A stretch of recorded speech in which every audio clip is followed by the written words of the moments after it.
ಬೆಂಗಳೂರಿನ ಎಚ್ಎಂಟಿ ಭವನದಲ್ಲಿ ನಡೆದ ಸುದ್ದಿಗೋಷ್ಠಿಯಲ್ಲಿ ಮಾತನಾಡಿದ ಕೇಂದ್ರ ಸಚಿವ ಕುಮಾರಸ್ವಾಮಿ, ಅರಣ್ಯ ಇಲಾಖೆ ಭೂಮಿಯನ್ನ ಅಕ್ರಮವಾಗಿ ವಿವಿಧ ಸರ್ಕಾರಿ ಸಂಸ್ಥೆ, ಇಲಾಖೆಗಳಿಗೆ ಮತ್ತು ಖಾಸಗಿಯವರಿಗೆ ಸಂಸ್ಥೆ ಮಾರಾಟ ಮಾಡಿದೆ ಎಂದು ರಾಜ್ಯ ಅರಣ್ಯ ಸಚಿವ ಈಶ್ವರ್ ಖಂಡ್ರೆ ನೀಡಿರುವ ಹೇಳಿಕೆ ತಳ್ಳಿಹಾಕಿದ್ರ.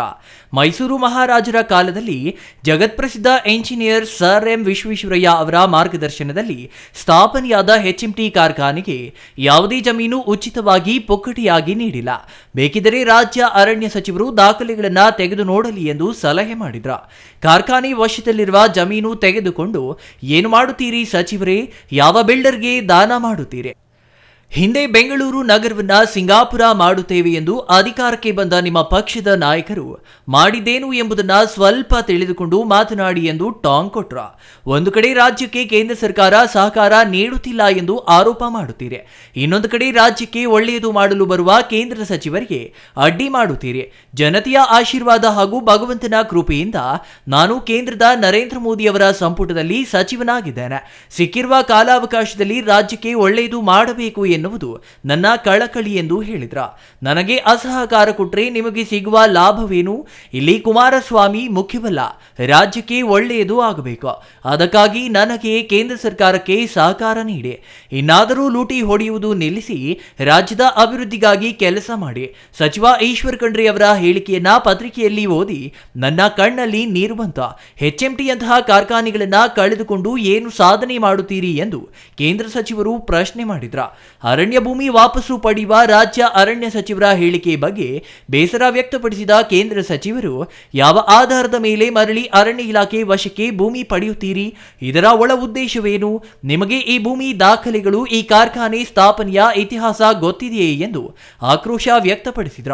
ಯಾವ ಕಾರಣಕ್ಕೂ ಎಚ್ಎಂಟಿಗೆ ಸೇರಿದ ಜಮೀನು ವಾಪಸ್ಸು ಕೊಡುವ ಪ್ರಶ್ನೆಯೇ ಇಲ್ಲ. ಅದು ಖರೀದಿ ಮಾಡಿರುವ ಜಮೀನಾಗಿದೆ. ಈ ವಿಚಾರದಲ್ಲಿ ರಾಜ್ಯ ಸರ್ಕಾರ ಜನರನ್ನ ದಾರಿ ತಪ್ಪಿಸುತ್ತಿದೆ. ಅಂತಹ ನಡೆಯನ್ನ ಕೂಡಲೇ ನಿಲ್ಲಿಸಬೇಕು ಎಂದು ಒತ್ತಾಯ ಮಾಡಿದ್ರ.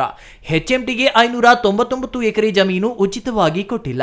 ಜಮೀನು ಹಸ್ತಾಂತರಕ್ಕೆ ಸಂಬಂಧಿಸಿದ ಕಡತವನ್ನ ಅರಣ್ಯ ಸಚಿವರು ಪರಿಶೀಲಿಸುವುದು ಒಳ್ಳೆಯದು.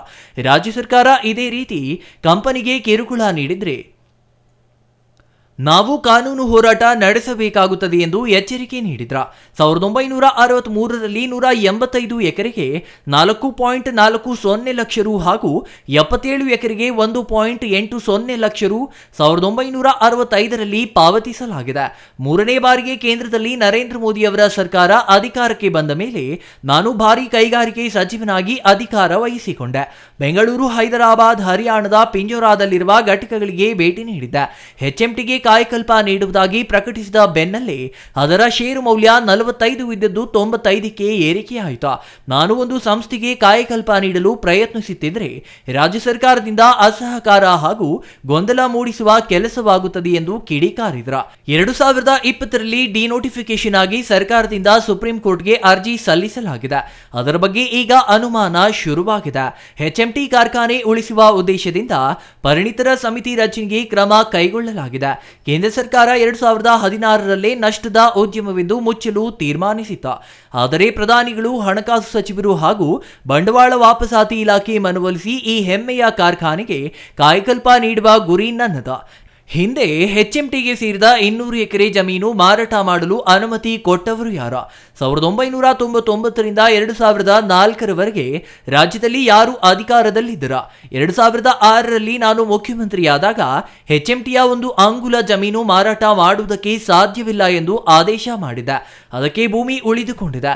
ಆದರೆ ಆಡಳಿತ ನಡೆಸಿದ ಸರ್ಕಾರಗಳಲ್ಲಿ ಬಿಲ್ಡರ್ ಕೆಲಸ ಮಾಡುತ್ತಿದ್ದ ಕೆಲವರಿಗೆ ಈ ಕಾರ್ಖಾನೆ ಜಮೀನು ಮೇಲೆ ವಕ್ರದೃಷ್ಟಿ ಬಿದ್ದಿದೆ ಎಂದು ಕೇಂದ್ರ ಸಚಿವರು ಆಕ್ರೋಶ ವ್ಯಕ್ತಪಡಿಸಿದ್ರ. ಪ್ರೆಸ್ಟೀಜ್ ಕಂಪನಿಯವರು 27 ಎಕರೆ ಭೂಮಿ ಖರೀದಿ ಮಾಡಿದ್ದು ಯಾವಾಗ?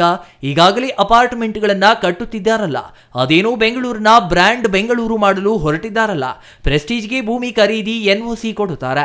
ಆದರೆ ನಮ್ಮ ದೇಶದ ಹೆಮ್ಮೆಯ ಬಾಹ್ಯಾಕಾಶ ಸಂಸ್ಥೆ ಇಸ್ರೋ ಖರೀದಿ ಮಾಡಲು ಬಂದ್ರೆ ಎನ್ಒಸಿ ಕೊಡೋದಿಲ್ಲ. ರಾಜ್ಯ ಸರ್ಕಾರಕ್ಕೆ ಪ್ರೆಸ್ಟೀಜ್ ಮುಖ್ಯವಾ ಅಥವಾ ಇಸ್ರೋ ಮುಖ್ಯವಾ ಹೇಳಬೇಕಲ್ಲವೇ ಎಂದು ಟಾಂಗ್ ನೀಡಿದ್ರ. ಕಾಡುಗೋಡಿ ಪ್ಲಾಂಟೇಶನ್ 711 ಎಕರೆ ಇದೆ. ಅದನ್ನ ಕಾನ್ ಕಾರ್ಡ್ ಪ್ರೈವೇಟ್ ಲಿಮಿಟೆಡ್ ಖರೀದಿ ಮಾಡಿದೆ. ಈಗ ಆ ಭೂಮಿಯಲ್ಲಿ ರಾಜ್ಯ ಸರ್ಕಾರ ನಿವೇಶನ ಮಾಡಿ ಹಂಚಲು ಹೊರಟಿದೆ. ಈಗ ಅದು ಅರಣ್ಯ ಭೂಮಿ, ಅದನ್ನ ವಶಪಡಿಸಿಕೊಳ್ಳಬೇಕು ಅನಿಸಲಿಲ್ವಾ? ಖಂಡ್ರೆ ಅವರೇ, ಕುಮಾರಸ್ವಾಮಿ ಮೇಲಿನ ದ್ವೇಷಕ್ಕೆ ರಾಜ್ಯವನ್ನ ಹಾಳು ಮಾಡಿಕೊಳ್ಳಬೇಡಿ. ನೀವು ಲೂಟಿ ಮಾಡಿದ್ದು ಸಾಕು, ಕುಮಾರಸ್ವಾಮಿ ಮಾಡ್ತಿರುವ ಕೆಲಸಕ್ಕೆ ಸಹಕಾರ ಕೊಡಿ ಎಂದು ಅವರು ಒತ್ತಾಯ ಮಾಡಿದ್ರ. ಕುದುರೆಮುಖ ಕಬ್ಬಿಣದ ಅದಿರು ಕಂಪನಿಗೆ ಕಾಯಕಲ್ಪ ನೀಡಲು ದೇವದಾರಿ ಗಣಿಗಾರಿಕೆ ಯೋಜನೆಗೆ ಆರ್ಥಿಕ ನೆರವು ನೀಡುವ ಕಡತಕ್ಕೆ ಸಹಿ ಹಾಕಿದೆ. ಆ ಕಡತವನ್ನ ಹಣಕಾಸು ಇಲಾಖೆಗೆ ಕಳುಹಿಸುವುದಕ್ಕೆ ಮಾತ್ರ ನಾನು ಒಪ್ಪಿಗೆ ಕೊಟ್ಟೆ. ಆದರೆ ಕುಮಾರಸ್ವಾಮಿ ಗಣಿಗಾರಿಕೆ ಯೋಜನೆಗೆ ಒಪ್ಪಿಗೆ ಕೊಟ್ಟು ಅರಣ್ಯ ನಾಶಕ್ಕೆ ಕಾರಣ ಆಗುತ್ತಿದ್ದಾರೆ ಎಂದು ರಾಜ್ಯ ಮತ್ತು ಇನ್ನೂ ಕೆಲವರು ವ್ಯವಸ್ಥಿತ ಅಪಪ್ರಚಾರ ನಡೆಸಿದ್ರ. ಈ ಬಗ್ಗೆ ರಾಜ್ಯ ಸರ್ಕಾರದಿಂದಲೇ ಗೊಂದಲ ಮೂಡಿಸುವ ಪ್ರಯತ್ನ ನಡೆಯಿತಾ. 1738 ಕೋಟಿಗೆ ಆರ್ಥಿಕ ಗ್ಯಾರಂಟಿ ಕೊಡುವ ಕಡತಕ್ಕೆ ನಾನು ಸಹಿ ಹಾಕಿದ್ದು, ಕುದುರೆಮುಖ ಕಂಪನಿಯಲ್ಲಿ ಸಾವಿರಾರು ಉದ್ಯೋಗಿಗಳಿದ್ದು ತೊಂದರೆಗೆ ಸಿಲುಕಲಿದ್ದಾರೆ. ಹಾಗಾದರೆ ರಾಜ್ಯ ಅಭಿವೃದ್ಧಿ ಆಗುವುದು ಹೇಗೆ? ರಾಜ್ಯ ಸರ್ಕಾರವೇ ಅಡ್ಡಿ ಉಂಟು ಮಾಡಿದರೆ ಹೇಗೆ? ಇದು ಯಾವ ರೀತಿಯ ನಡೆ ಎಂದು ಕುಮಾರಸ್ವಾಮಿಯವರು ತೀಕ್ಷ್ಣವಾಗಿ ಪ್ರಶ್ನೆ ಮಾಡಿದ್ರ. ಶಿವಮೊಗ್ಗದ ವಿಶ್ವೇಶ್ವರಯ್ಯ ಕಬ್ಬಿಣ ಮತ್ತು ಉಕ್ಕು ಕಾರ್ಖಾನೆಗೆ ಕಾಯಕಲ್ಪ ನೀಡಿ ಅದಕ್ಕೆ ಮರುಜೀವ ಕೊಡುವ ಪ್ರಯತ್ನ ಮಾಡುತ್ತಿದ್ದೇನೆ. ಇದಕ್ಕೆ ಪ್ರಧಾನಿಗಳು, ಹಣಕಾಸು ಸಚಿವರ ಒಪ್ಪಿಗೆ ಬೇಕಿದೆ. ಈ ಕಾರ್ಖಾನೆಯನ್ನ ಪುನಶ್ಚೇತನಗೊಳಿಸಲು 10,000 ಕೋಟಿ ಹಣ ಬೇಕಾ? ಈಗಾಗಲೇ ಕಾರ್ಖಾನೆಗೆ ಭೇಟಿ ನೀಡಿ ಪರಿಶೀಲನೆ ನಡೆಸಿದ್ದೇನೆ. ನಾನೇನು ಸುಮ್ಮನೆ ಕೂತಿಲ್ಲ. ಉದ್ಯೋಗ ಸೃಷ್ಟಿಯಾಗಬೇಕು ಎನ್ನುವುದು ನನ್ನ ಉದ್ದೇಶ ಎಂದ್ರ. ಇನ್ನು ಸುದ್ದಿಗೋಷ್ಠಿಯಲ್ಲಿ HMT ಅಧ್ಯಕ್ಷ, ವ್ಯವಸ್ಥಾಪಕ ನಿರ್ದೇಶಕ ರಾಜೇಶ್ ಕೊಹ್ಲಿ, ಪ್ರಧಾನ ವ್ಯವಸ್ಥಾಪಕ MRV ರಾಜಾ ಉಪಸ್ಥಿತರಿದ್ದರು. News bureau, CTV news, Chikkaballapur.